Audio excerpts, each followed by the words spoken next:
Highway 12, the only road on and off Hatteras Island that have been overwashed with ocean water. Some parts of the road now closed because it's just too dangerous for people to try to maneuver on those roads with so much water that's come in already in the overnight hours. And we are still in the section of today when we expect there to be more big waves in that area, potentially more big waves in this area as well. That water has really just pushed through some of the dunes that were protecting the roadway there. It's overtopped some of those dunes too, and that was the concern that officials had in this area, and sure enough, it has come to pass. And so they've told people who are down there to really stay hunkered down as best they can with whatever supplies they've been able to gather, and they may be cut off for a couple of days before emergency responders were able to get into that area. North Carolina has put about 200 National Guard troops on standby. They won't go in during the height of the storm. Obviously, this wind is still significant now, and farther south, we know they've had stronger gusts too. And so once it's safe, they will try to get more supplies into those folks. If there are medical needs that have to be met, they can try to get some of those services down to Hatteras Island too. But at this point, our understanding is that a lot of those folks down there who chose to stay are going it alone, and they will be possibly for a couple of days, because we know that there are still going to be impacts. Though they will lessen as the hours go by today, there are still going to be impacts in terms of rough surf, in terms of potential storm surge. The expectation was 2 to 4 feet in some parts of the Outer Bank. Those impacts are expected to last for a couple more days as people here on the Outer Banks are dealing with this first major hurricane to have some impact along the eastern seaboard this season. Back to you. Erin Gilchrist, thanks so much. And now let's turn to NBC meteorologist Angie Lassman. Yeah, she's here with the latest on Erin's path. Hey, Angie, good morning. Hi, guys. Good morning. Good to be with you. We've got still a Category 2. Not much change, honestly, when it comes to the details of Erin right now, as far as the winds up to 105 miles per hour and moving northeast at 17 miles per hour. If we zoom in, you can see kind of what Erin was just talking about, where we get some of these outer bands working on shore for folks across the Outer Banks. We're starting to see those wind gusts kind of ramp up. And this is really, in the short term, going to be the day that we see the closest pass of Erin to our east for the East Coast. Eventually, beyond that, we'll see some gradual weakening, maybe in the short term, some minor strengthening. Really, though, not much change when it comes to the details and the track of Erin. Also, still seeing the same kind of impacts when it comes to the coast. So those tropical storm warnings are still up. Morehead City, Cape Hatteras, up through Virginia Beach and points north of that because of those stronger wind gusts that we've seen reported through the day today. I think by the time we get through even tomorrow, we could see gusts 40 plus, maybe even close to 50 miles per hour, especially the closer you go to the coast. Places like Cape Hatteras expecting those low 50 mile per hour ranges for their strongest wind gusts. Beyond that, it's going to be those coastal impacts that have to do with water. So the storm surge, of course, something that we've been keeping a close eye on here as that big shove of water happens from that system. And one thing to note about Erin is it's quite large. This is a massive hurricane, bigger than normal. So we are going to see the potential for a whole lot of water inundating these locations. So kind of the range 1 to 4 feet. We'll see the potential of up to 4 feet for, again, no surprise, places like the Outer Banks, and then less so here as we get farther to the north. We'll see the potential of up to 2 feet possible for places like Atlantic City and Ocean City. And then the roads with the overwash and the potential for flooding with the homes and businesses, all something we'll have to watch, guys. On top of that, we know that we have rip current risks that are on the high end, and those waves are no joke, 15 to 20 feet for some of the higher end waves that we're expecting in some of these areas. And this is such a popular vacation time along that area, so people really need to be and I think, alert. You know, to that point, it's far reaching from just the Outer Banks or that immediate area of the mid-Atlantic coast. Those rip current risks are going to be an issue up and down the coast for the next couple of days. Busy summertime for sure. Yeah. I didn't realize the choreography. You always have to walk over from the wall. Yes, And this is what you see in the studio. Dodging the cameras. It's impressive, yeah, to not get clocked by the camera that's going overhead. Yeah. You know? Don't reveal our secrets, Brian. Sorry. Yeah, that's right. TV magic.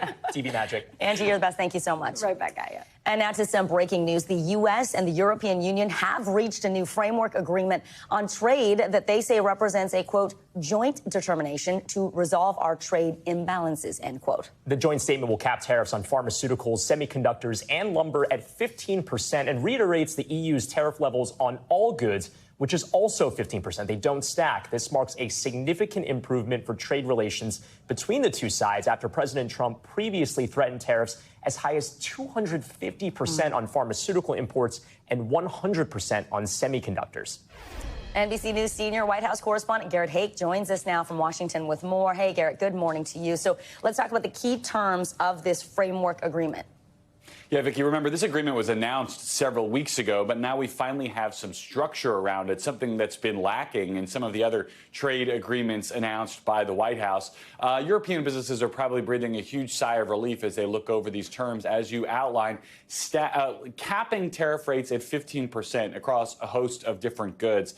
This will essentially eliminate any of the president's threats in the future to spike them over other disagreements on different topics. The prospect of really high pharmaceutical tariffs had been something that a lot of European countries were concerned about, particularly in Ireland, where they're a big exporter to the United States. The other thing to watch for in this is it lays out the terms for Europe to buy American natural gas and other energy products, something that the president is big on, and suggests but doesn't lock in the possibility of other big European investments in U.S. companies. Again, that's something the president likes to tout. The actual language of the agreement suggests that it's something that is wanted but won't be required for the rest of this agreement to move forward. So, Garrett, in other news from the White House, President Trump is ramping up his attacks on the Federal Reserve, the central bank, posting on Truth Social yesterday that Federal Reserve Governor Lisa Cook, quote, must resign now. What's behind this? Apparently allegations of mortgage fraud.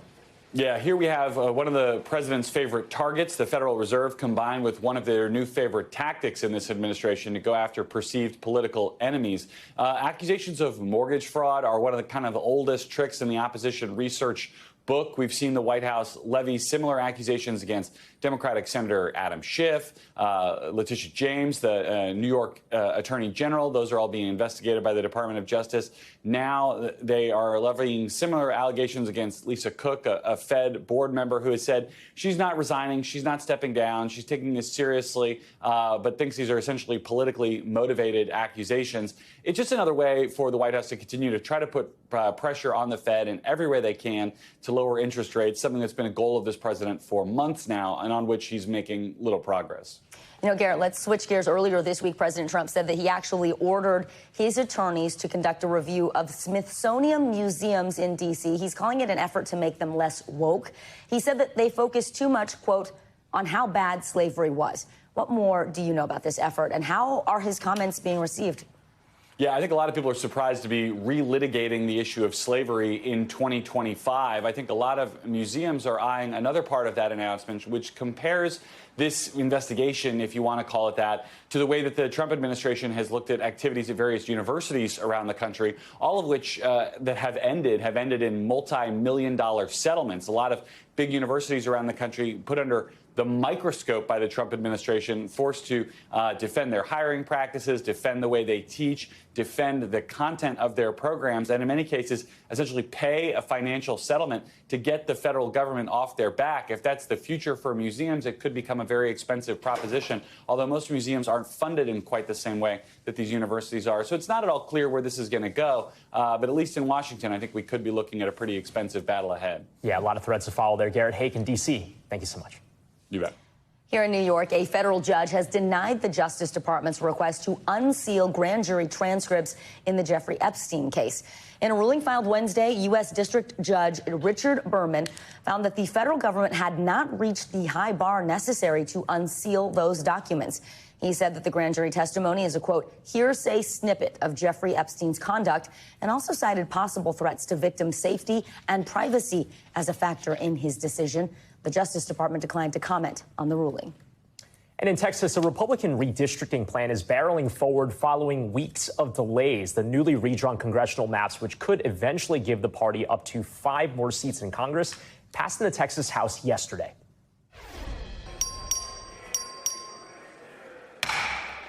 "88 ayes and 52 nays. House Bill 4 is finally passed." The bill now heads to the state's Senate, and it comes after House Democrats returned to Texas on Monday, ending a walkout that held up the initial vote for 2 weeks. NBC News Capitol Hill correspondent Julie Sirkin joins us now with the latest on this. Julie, good to see you this morning. We saw some pretty dramatic scenes at the Texas State House this week, and it looks like that continued on the House floor last night. Tell us about how all of this played out.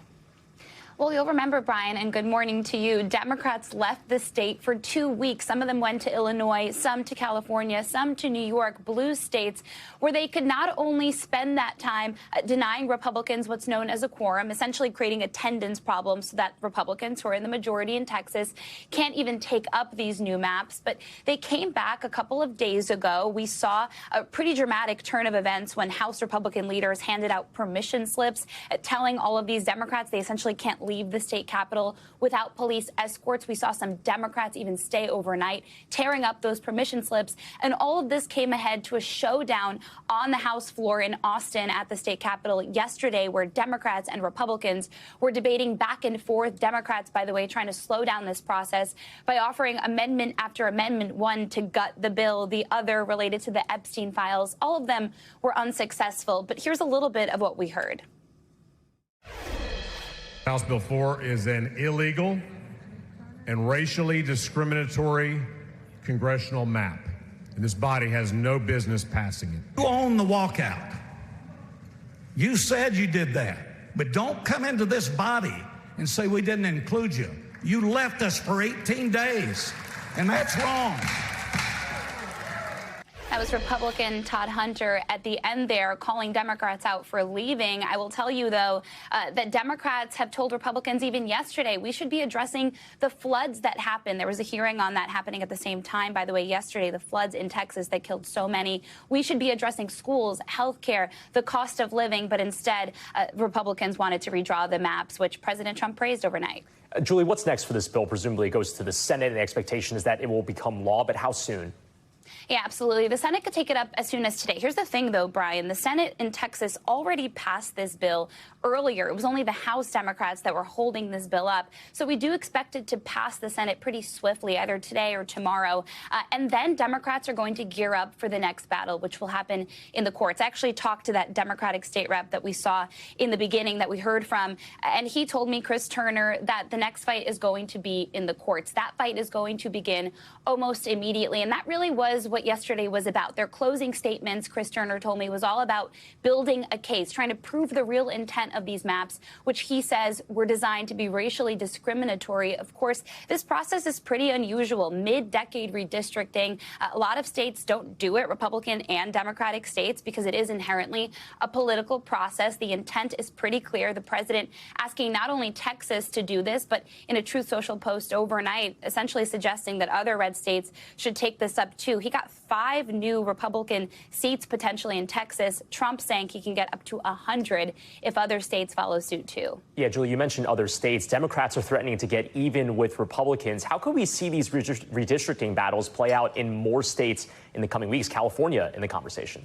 Yeah, that's a great thing to bring up, because overnight, right when the Texas House passed these new maps, Governor Gavin Newsom of California posted on social media saying, quote, "It's on, Texas." And that's because we know that these Democrats actually went to meet with Gavin Newsom. Chris Turner talked to me about that, too, how he went to meet with not only Newsom, but Governor Pritzker in Chicago, Governor Hochul in New York. They are trying to convince these Democratic governors of blue states to fight fire with fire, to not play nice. We keep hearing all this time, Democrats, especially coming off of their 2024 losses, they want to meet Republicans where they at. And in some cases, that means playing dirty. So we can see that happen in California. Newsom, for example, setting up a ballot measure come November where voters there could approve maps that lean more favorably in the direction of Democrats so they can expand their breadth in the House of Representatives here in D.C. Republicans are operating with the most fragile majority, one of the most fragile in history. We know Trump still has 2 years left after the 2026 midterms. So he wants to make sure that the cards are stacked in his favor. But Democrats are not playing nice here either. Yeah, certainly just one move in a greater game of chess here. Julie Sirkin, thanks so much. Let's keep it in Texas now. Powerful testimony yesterday from the parents of some of the young victims who were killed in that catastrophic flooding at Camp Mystic. In total, 27 campers lost their lives when raging waters swept through the camp on July 4th.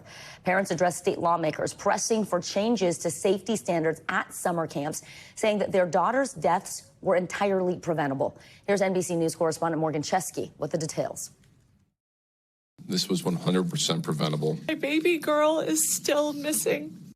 In Austin, parents who lost daughters when floods destroyed Camp Mystic pouring out their hearts and demanding action. 27 girls were killed. The mother of Seal Stewart, the only camper whose body's not been found, saying they were betrayed by camp officials who were unprepared. Protocols that should have been in place were ignored. As a result, my daughter was stolen from us. The parents supporting new legislation that would bar licenses for camps that place cabins in floodplains and require camps to conduct evacuation drills. She was so kind, the most gentle little girl who fiercely loved her little sisters and all of her friends. Blake and Caitlin Bonner speaking about their beloved 9-year-old daughter, Lila. Why were our children sleeping in a known high-risk flood zone? Lawmakers listening, some in tears, passing the bill out of committee as heartbroken parents press on. What I do know is that my daughter should still be here. We can't let complacency claim the life of another child. Our thanks to Morgan Chesky for that report. Now, Camp Mystic telling NBC News they work to, quote, ensure a safe and supportive environment. And they added that they support any legislation that would make camps safer. Well, to California now, where convicted killers Eric and Lyle Menendez could be one step closer to freedom. The brothers' attorney will argue their case for release before a state parole board today. Now, the men have served decades in prison for murdering their parents with a shotgun in their Beverly Hills mansion back in 1989. They became eligible for parole after a judge resentenced them to 50 years to life back in May. NBC News legal analyst Danny Savalas is here with more on all of this. So, Danny, the Menendez family and the current L.A. district attorney, they've both been speaking out about this parole hearing. What are both sides hearing from the brothers? Well, the family, of course, is supporting their release. They point to something relatively unusual at the resentencing. The judge who handled it really made a point of noting how the brothers have done so much good work in the prisons and how they have rehabilitated. But on the other hand, the new DA, DA Hochman, has taken the position that the brothers have not adequately expressed remorse for what they did. The DA's office is opposing their bid to be released, and that is not a good statistic for the brothers. As it is, the average for people seeking parole hovers in California around 35%, which is an improvement over the years, but still 35%. Not great odds for the brothers. Not great odds. Danny, in this specific case, what exactly will the parole board be looking at? A number of different things. They'll be looking at remorse, their record, their history, all of the things that really the judge talked about at sentencing. But here's the thing. All of these really lead to the same place, and that's Governor Gavin Newsom. On the one hand, the governor could commute or pardon or give executive clemency any day the governor wanted. But even the parole process, once there is a recommendation, guess where it goes? It goes to the governor. He can veto it, he can modify it, he can do virtually anything. So really, all of this is just a variation of the governor's clemency power. So obviously the governor's power is very significant there. But let's just say all this moves forward and that they are granted parole. How long would it be before the Menendez brothers would walk free, even under that, let's say, sunny day scenario for them? Brian, you, in your expertise, are familiar with the speed of private industry. As a defense attorney, I can tell you when dealing with prisons and parole boards, you can look at a period of about 5 months. Wow. So for them to consider it, send it up to the governor, and then for the governor to consider it. So probably even half a year if they are successful over the next couple days. Wow, so it takes some time. Yeah, definitely. Danny Savalas, thanks so much. Appreciate it. We thank you for watching. And remember, stay updated on breaking news and top stories on the NBC News app or watch live on our YouTube channel.